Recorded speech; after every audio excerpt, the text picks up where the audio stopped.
Hizi ni ishara 10 ambazo binadamu yoyote huwa anakuwa nazo katika mwili wake. Yaani ishara 10 ambazo kila binadamu anakuwa nazo katika mwili wake kumuonyesha baya na zuri. Twende pamoja. Ishara ya kwanza, ukiona unajiandaa kwa ajili ya kwenda sehemu and then ukashangaa kichwa au tumbo vinaanza kuuma ghafla, basi cancel hiyo safari. Ishara ya pili, ukiona usafiri unaoutumia unapata mushkela, unapata matatizo, aidha ni ajali au pancha, basi usichukulie poa, kwa sababu zipo ishara ambazo zinajaribu kukuzuia na vitu vibaya. Jambo la tatu, ukiona una mpango unataka usali and then ukaona kuna vitu vinakuzuia, aidha ni simu au unajisikia uvivu, basi jua kabisa kwamba hupo katika hatari na hivyo vitu vinakuja katika kukupoteza katika malengo yako ya ibada. Jambo la nne, ukiona saa 9 za usiku umekosa usingizi, basi kama wewe ni Mkristo, ni Muislamu, amka usiku usali, kwa sababu kuna jambo ulimwengu wa kiroho linahitaji kunena na wewe. Kwa hiyo jaribu kuamka usiku, fanya ibada kwa dini yako, kwa imani yako, kwa sababu kuna kitu ambacho umeamshwa nacho ili ukitatue au kilinde muda huo.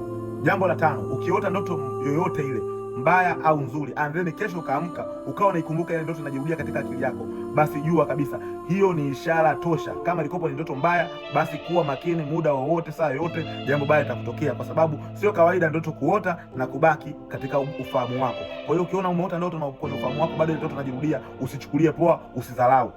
Jambo la sita, usipende watu wapende sana kukushikashika sana kichwani. Ogopa sana mtu yoyote ambaye anakushika kichwani.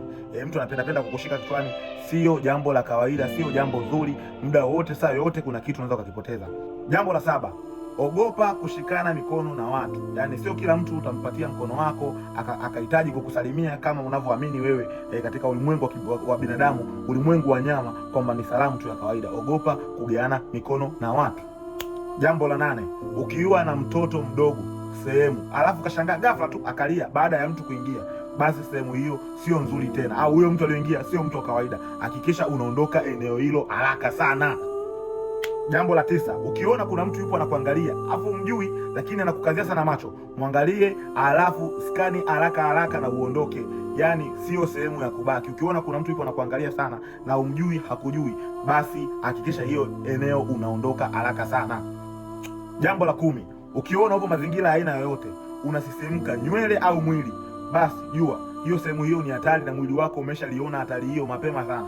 Kwa hiyo usipuuze, uondoke mahali hapo haraka sana.